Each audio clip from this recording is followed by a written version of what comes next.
Mike Viking, The Little Book of Luga, The Danish Search for the World's Happiest People. Who couldn't use a little more happiness in their life?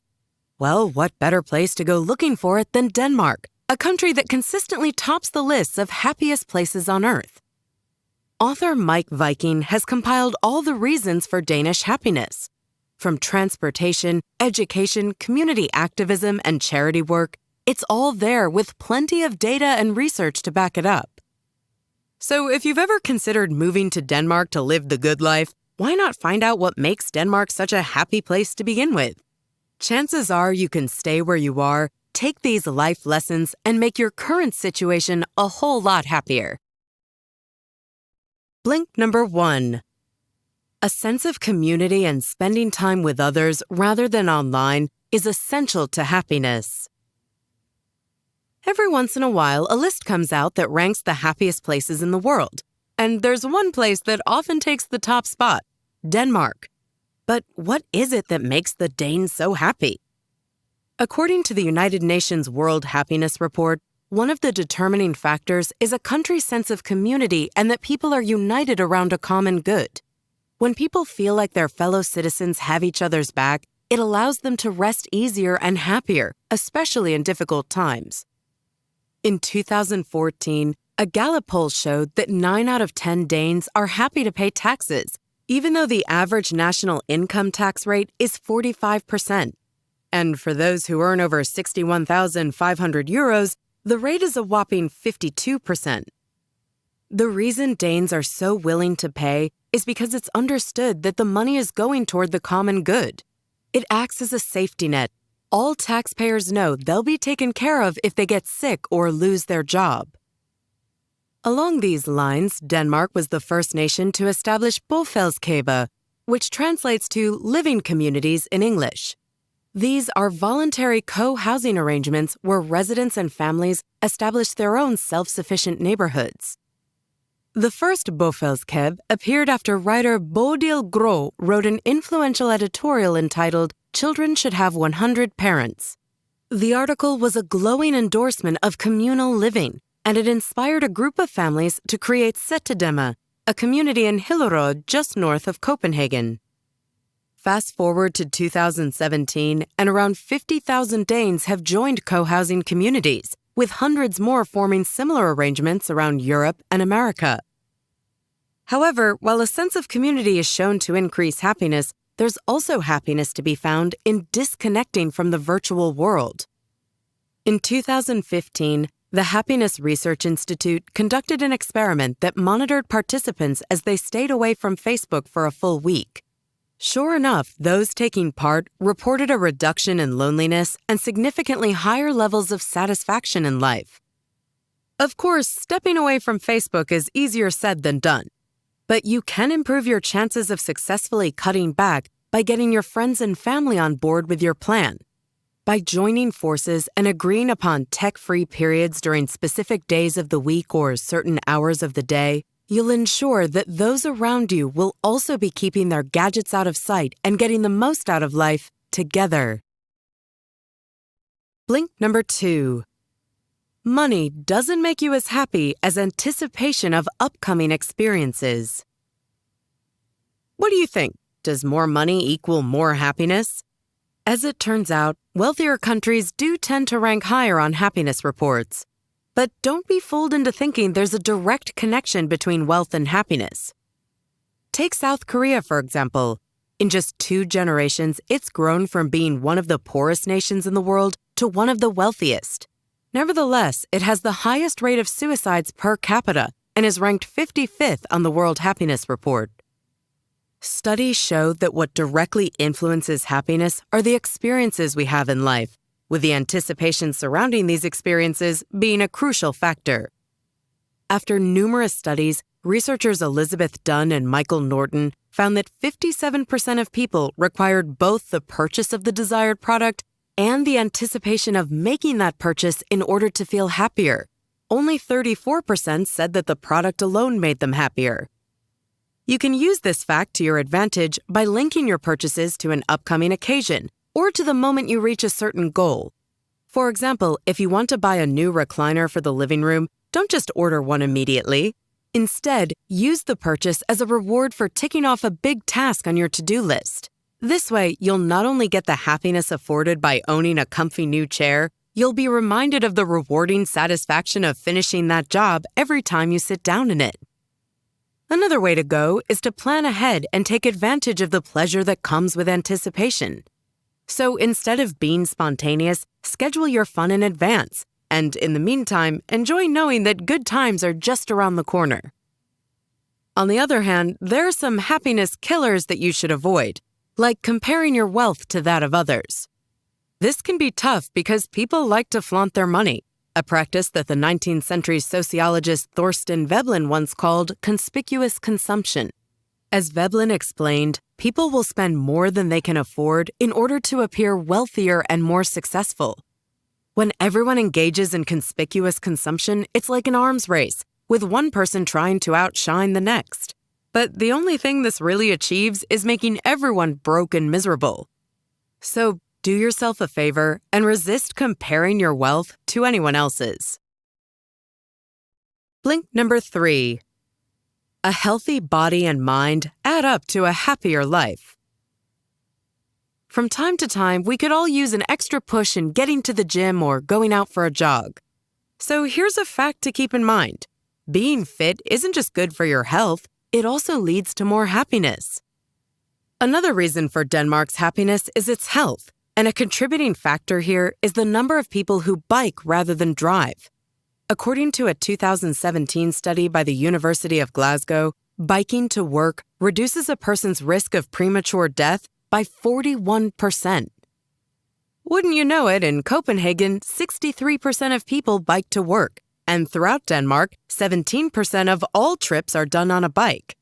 Plus, for every kilometer that is cycled in Copenhagen, the city saves around 7 cents through the reduction of traffic, air pollution, and damage to roads and other infrastructure. But even if you don't have a bike, you can still travel happier. A study by researchers at Montreal's McGill University reviewed all modes of transportation to find out which one makes commuters the happiest. Results showed that walking gave people the most satisfaction, while taking the bus provided the least amount. So if you want a healthier and happier lifestyle, the best advice is to start walking or biking to work, if you can. But good health doesn't stop with the body. A healthy mind is also key to overall happiness. In Japan, there's an increasingly popular activity known as Shinrin-yoku, or forest bathing, which involves absorbing the rich variety of sights, sounds, and smells that a forest has to offer. Such immersions in nature have been shown to improve both psychological and physiological health. While many agree that mental health plays a big role in happiness, some cultures still look askance at those who seek psychiatric help. South Korea's culture is one of them. As a result, the country ranks near the bottom for the number of people being treated for depression and near the top for the number of suicides per capita. Fortunately, worldwide attitudes around mental health are changing, with many popular figures in society being open and honest about their own experiences with mental health issues. The British royal family's Prince Harry has spoken openly about his own struggles, while encouraging others not to feel ashamed about seeking help when times get tough. Blink number 4. More free time can lift your spirits. On any list of things that are important for overall happiness, freedom would probably rank close to the top.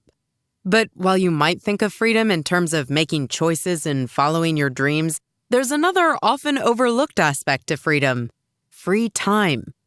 People need time off, and when it comes to countries with a healthy work-life balance, Denmark ranks among the world's best. In fact, while people in the United States and United Kingdom consider it normal to work until at least 5 p.m., this would seem quite excessive to a Dane. Indeed, the average Dane puts in about 300 fewer work hours per year than the average U.S. worker, 1,457 as opposed to 1,790. One type of person who's usually desperate for some free time is a new parent. And here Denmark has you covered as well, with 52 weeks of paid leave that can be divided between both parents. But parents need more than just time off work. They need a helping hand.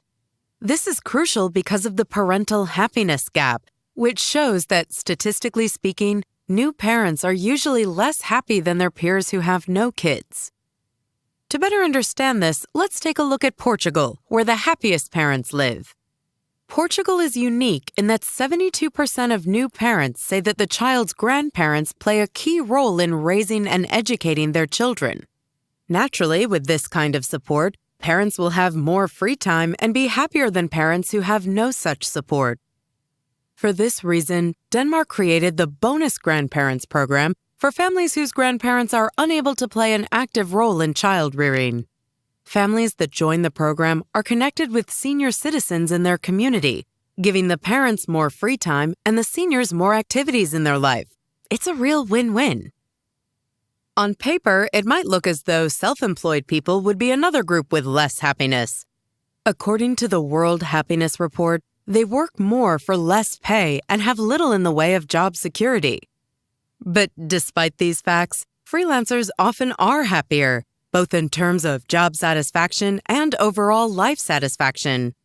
While they have less free time, self-employed workers do tend to have more freedoms in other areas, like the freedom to pursue their passions, turn down undesirable clients, and adjust their schedule to suit their needs. Blink number 5. Trust and empathy are crucial to a happier society. Yes or no? If you lost a wallet full of cash, do you think a stranger would bring it back to you with all the money still in it? The Canadian General Social Society posed this question to people in Toronto, and less than 25% answered yes. But when the scenario was tested by dropping 20 wallets around the city, 80% were returned with no money missing. This suggests that people don't trust their neighbors as much as they should, which is a shame, because when we trust others more, we also experience more the happiness-reducing effects of micromanaging. In Copenhagen, social care workers used to be tyrannically micromanaged. When they visited an elderly client, every job was planned down to the last second, so they could only spend so long on one task. Then, in 2011, changes were made so that workers only needed to clock in when they arrived at a client's home and clock out when they left. How much time they spent on individual tasks was up to them. In other words, the employees were trusted more. It was assumed that they'd do a good job, and they were now free to listen to an elderly person's needs and respond with the best possible care. As you might expect, the new project was a huge success. Costs remained stable while levels of worker satisfaction skyrocketed. Soon, a trust reform was spreading throughout Copenhagen's public sector and beyond. So, how can you develop more trust in your life? Start with the practice of empathy. According to a 2015 study published in the American Journal of Public Health, when preschoolers demonstrated more empathy, they were shown to have a higher rate of success in future education and employment. They also showed better mental health, with lower rates of crime and substance abuse. This is why Denmark's school system puts an emphasis on developing a child's social and emotional skills. For example, a class of young students might be shown illustrations of faces expressing different emotions, and then discuss why a person might experience such feelings.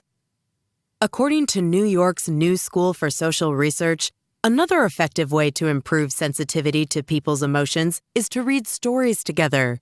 And sure enough, this is another common classroom activity in Scandinavian countries. It's also believed that childhood development of empathy is why these countries have so few incidents of bullying. Blink number 6. Inequality, both economic and perceived, is the enemy of happiness. Here's another yes or no question to consider. Do you believe most people can be trusted? When asked this question, the majority of people who answered yes were those who lived in countries or states with more economic equality. This is due to the fact that within a more equal society, people feel secure and see others as cooperators, not competitors. Therefore, as the level of inequality changes, so too do our feelings of trust. Currently, in the United States and United Kingdom, social inequality is on the rise, while feelings of trust are on the decline. As you can imagine, this has serious repercussions. Researchers at the University of Nottingham and the University of York have found that high levels of inequality are not only responsible for less trust, but also for decreases in empathy and health and increases in violence, crime, obesity, and teen pregnancy. So it's safe to say that feelings of inequality can greatly affect our happiness. As primatologist Franz de Waal has demonstrated, these feelings can be primal. In a test with capuchin monkeys, de Waal set up a system where a monkey would give him a stone and receive a cucumber. However, when he gave one capuchin a much preferred grape instead of a cucumber, the other monkeys were immediately enraged at the injustice, even throwing the previously prized cucumbers back at de Waal. You may have witnessed a similar response in humans who experience air rage when things don't go their way during airplane travel. In these instances, anger erupts and can even result in violence. Researchers Catherine DeCellis from the Harvard Business School and Michael Norton of the University of Toronto have found that feelings of injustice can intensify air rage and that the worst contributor is the presence of a first-class section. It makes passengers 4 times likelier to become enraged, which is a greater intensifier than a 9-hour delay. It's especially if the passengers from the economy section have to walk through first class to get to their seats. This further doubles the already increased likelihood of someone experiencing air rage. Blink number 7. Being kind and charitable is a gift that gives back. You know that warm, fuzzy feeling that can come over you when you do something nice for someone else without any expectation of reward? This is known as the helper's high, and you can easily make it a regular part of your life. When you do something kind and generous, that pleasant feeling comes from the nucleus accumbens, an area of the brain that is also responsible for the good feelings that accompany eating and sex. In fact, researchers at the National Institute of Health in the United States have noticed that when people think about giving money to charity, this area of the brain lights up just as it would if the person were thinking about a delicious meal or having sex. In a way, this makes evolutionary sense, since the survival of human beings depended upon people helping each other. So, while you might think of volunteering as being completely selfless, it is actually beneficial for you as well as for others. Simply put, people who volunteer are happier than those who don't, even when you consider other influencing factors in a person's life. You might think that people who volunteer are probably already happy, but it's also likely that those who volunteer feel more grateful for what they have, since they're often exposed to people who are less fortunate in life. Regardless, there are numerous studies that also show how volunteers have more friendships and social relationships than those who don't. And if you're guessing that Danes are active volunteers, you're correct. According to the Danish Institute for Voluntary Effort, 70% of Danes have volunteered at some point in the past 5 years. So, given all the benefits, why aren't more of us volunteering? According to Jill Loga of the Norwegian Institute for Social Research, more effort needs to be made to highlight the personal benefits of charity work, including the added friendships and the helper's high. If this is starting to sound more attractive, there are many resources at your disposal. Ractivists is a name for those activists who practice random acts of kindness while encouraging everyone to be better people. You can find out more at randomactsofkindness.org. Be My Eyes is a free app that connects sighted users with visually impaired people who need some assistance in reading or identifying something. There's also a good chance that there's an organization in your community that is looking for volunteers, and it may even be addressing an issue that you feel strongly about. Thanks for listening to our blinks to The Little Book of Luga by Mike Viking. The blink's main takeaway is that it may seem like Scandinavians have a monopoly on happiness, but there are many things all of us can do to improve our lives and our communities. If we build trusting, healthy, fair, and generous communities, all of us benefit. Want some more actionable advice? Try these simple steps for bringing your community closer together. Establish a take a book, leave a book library by setting up a small collection of books in a communal space. You can put up a sign telling people they're free to borrow as long as they leave as many as they take. Or maybe you could start a community garden and enlist some green thumbs in your community to help maintain it. Got feedback? Just drop an email to remember@blinkist.com.